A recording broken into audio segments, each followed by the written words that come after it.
you know, I couldn't get it.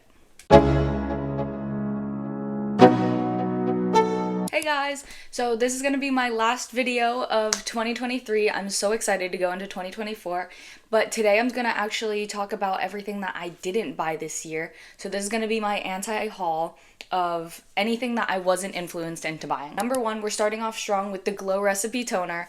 This was all over my For You page. It was in my Sephora shopping cart for the longest time, but the only reason that I didn't buy it is because one video de-influenced me, and she broke out into like a million tiny pimples on her forehead. And so that really kept me from buying it. But also, I got the Anua Heartleaf Toner, and that gave me a better vibe because it's a little bit more liquid, felt like water, and the Glow Recipe one looked like and felt like goop. There were like multiple reasons, but that's one of the biggest reasons, is because I am so afraid of having one of those terrible breakouts from trying a new product.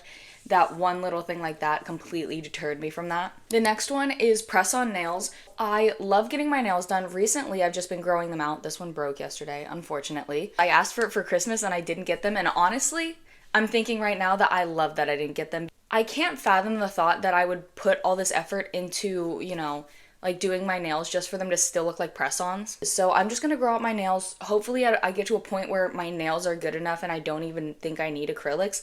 But right now I'll just go, bare nail, and then maybe I'll do some gel on my own nails.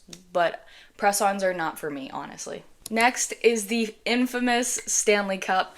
I saw the video about it like surviving a fire, but the Stanley Cup is just not for me. I love my Hydro Flask being able to hold it like with a handle like this, because the thought of having to hold it like this, or like when people are relaxed, they're like holding it like this, it doesn't seem comfortable. Holding 40 ounces of water honestly isn't comfortable in the first place, but the fact that it has to be oriented like this is the bottom, this is the handle, already makes it seem awful. There's multiple reasons why it's not even that functional of a cup. It doesn't fit in a lot of cup holders. It doesn't fit in backpack cup holders.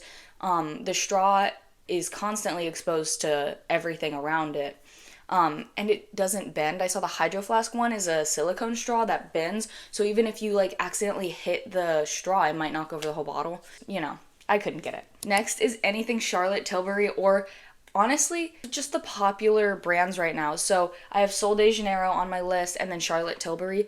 Charlotte Tilbury, I just can't justify spending $50 on a product when I know that so many other people can get equivalent quality for $30 or less.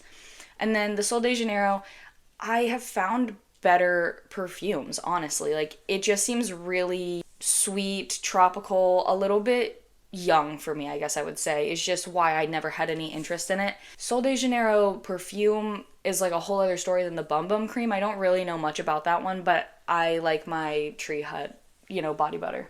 All right, next is a barbell pad. So last year, I think, or 2 years ago, I got my sister a barbell pad for Christmas. I wanted one for the longest time, but this year I honestly didn't focus on the gym. I focused on Pilates. So not getting a barbell pad, it was a great save, like, of my money, of someone else's money, to not get them, because honestly, it was amazing to not have to think like, oh, I'm wasting this, I'm not using this.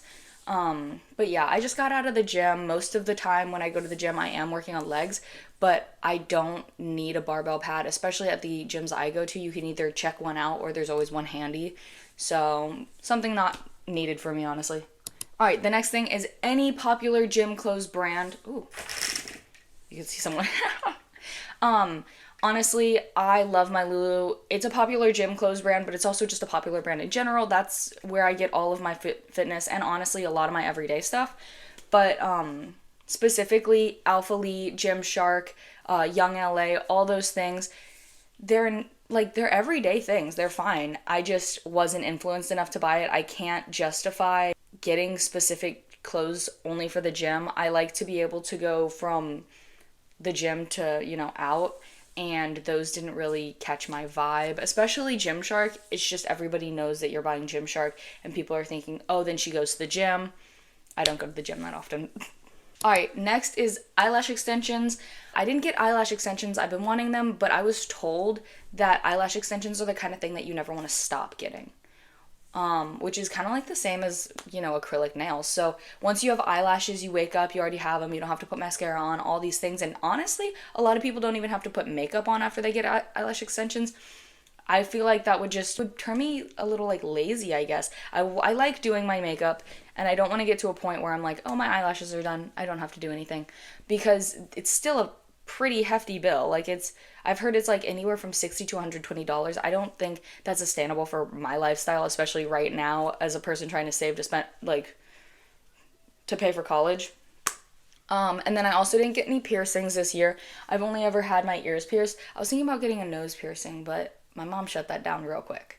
Next is under eye masks. Honestly, for the fall of 2023, I've gotten a lot of skincare, like topical creams and stuff like that, but I don't buy masks. I barely wear masks. If someone gifts it to me, I'll try to use it, but it's not something that I set a schedule for. I know a lot of people do like once a week I'm going to do a mask, once a week I do this, I do serums, I do this, you know. I don't do any of those things. I just focus on my nightly and my just daily and general skincare. And that's how I've maintained all of my skin throughout my entire life. I've never really based it off of masks, so. All right, and the last thing that I could think of over this time span is protein powder. So as I was getting into the gym, as I was getting into wanting to gain muscle and stuff like that, I focused on wanting like creatine, protein powder, getting my protein in.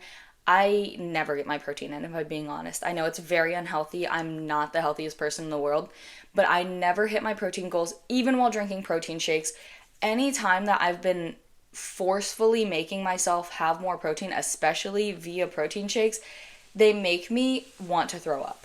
Protein shakes are disgusting. Protein bars are also gross for me. I only like one bar because every protein bar is either taste like a powdery kind of protein or you are chewing forever. Like, people are like, oh, it tastes like candy. Yeah, but you're chewing that candy forever.